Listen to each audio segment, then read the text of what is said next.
তো উরওয়া ইবনে মাসউদ রাদিয়াল্লাহু তাআলা আনহু বলছেন যে আমি রাসূলুল্লাহ সাল্লাল্লাহু আলাইহি ওয়াসাল্লামকে থুতু ফেলতে দেখলাম, যেই থুতু ফেলেছে সাহাবীরা থুতুটাকে হাতে নিয়ে মুখে লাগাচ্ছে। থুতুটাকে হাতে নিয়ে কি কোথায় লাগাচ্ছে? মুখে লাগাচ্ছে। পৃথিবীর যতই ভালোবাসেন না কাউকে, থুতু কি নিয়ে মুখে লাগাবেন? সাহাবীরা কি করছেন? আল্লাহ রাসূলের থুতু মুবারককে নিয়ে কোথায় লাগাচ্ছেন? মুখে লাগাচ্ছেন, লোশন লাগাচ্ছেন। তারপরে আমি দেখলাম তিনি কাউকে কোনো কিছু আদেশ করলে, হুকুম করলে সাহাবীদের মধ্যে গন্ডগোল লেগে যাচ্ছে। বলছে তুমি দাঁড়াও না আমি একটু শুনি, তুমি দাঁড়াও না আমি একটু শুনি। আজকে জালসার ভলেন্টিয়ারকে খালি বলেন যে তুমি ওখানে থাকবা, বলে তুই থাক না, বলবো না। আল্লাহ রাসূল সাল্লাল্লাহু আলাইহি ওয়াসাল্লাম কোনো আদেশ করলে মানার জন্য তাদের মধ্যে কম্পিটিশন শুরু হয়ে যাচ্ছে।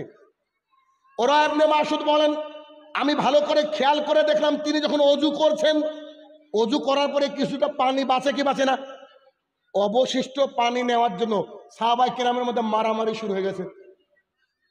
এবার তিনি মক্কায় ফিরে গিয়ে বলছেন আল্লাহর কসম করে বলছি আমি রোমের সম্রাটের কাছে গিয়েছি, রোমের সম্রাট, আমি পারস্যের সম্রাটের কাছে গিয়েছি, কিন্তু প্রজারা যে রাজাকে এত ভালোবাসতে পারে তা আমি কেবল আল্লাহর রসুলের কাছে গিয়ে দেখেছি।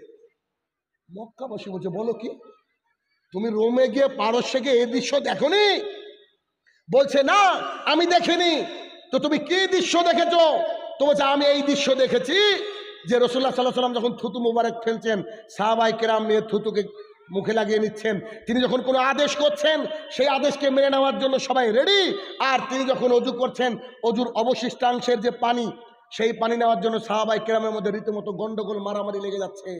এটা হচ্ছে আমাদের মুহাম্মদুর রাসূলুল্লাহ সাল্লাল্লাহু আলাইহি ওয়াসাল্লাম, যার মুখের থুতু এত পবিত্র। আপনি তো শুনেছেন ওই কথাটা যে কালকে সকালে একজনকে ঝান্ডা দেওয়া হবে।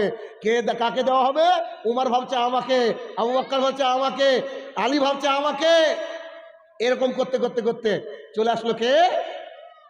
ছোট মানুষ আলী রাদিয়াল্লাহু তাআলা আনহু চলে আসলেন, তার হাতে ঝান্ডা দেওয়া হলো।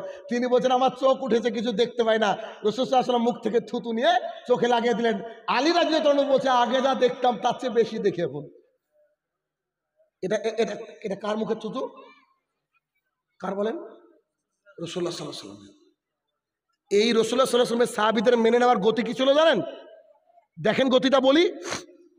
আব্দুল্লাহ রাদিয়াল্লাহু তাআলা আনহু বলেন রাসূলুল্লাহ সাল্লাল্লাহু আলাইহি ওয়াসাল্লাম খুতবা দিচ্ছিলেন, খুতবা, আর আমি দরজা চৌকাট পার হয়ে এরকম করে মসজিদে ঢুকছিলাম।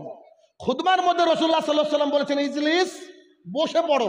আমি চৌকাটের উপরে করে বসে পড়লাম। খুতবা শেষ করে সালাত শেষ করে আমি বুঝতে পারলাম আমাকে বলেননি, ওটা কথার মধ্যে বলেছে। তখন রাসূল সাল্লাল্লাহু আলাইহি ওয়াসাল্লামকে শেষ করে সবকিছু শেষ করে বলছেন আল্লাহ রাসূল সাল্লাল্লাহু আলাইহি ওয়াসাল্লাম এই আমার সাথে এই ঘটনা ঘটেছে। তখন রাসূল সাল্লাল্লাহু আলাইহি ওয়াসাল্লাম তার জন্য দোয়া করলেন। মেনে নেওয়ার গতি কি?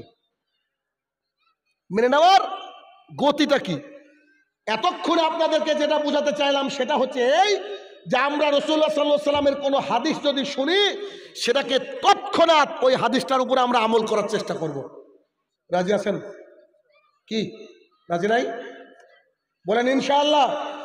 তবে আমাদের জীবন পরিবর্তন হবে, আদারওয়াইজ আমাদের জীবনটা পরিবর্তন হবে না।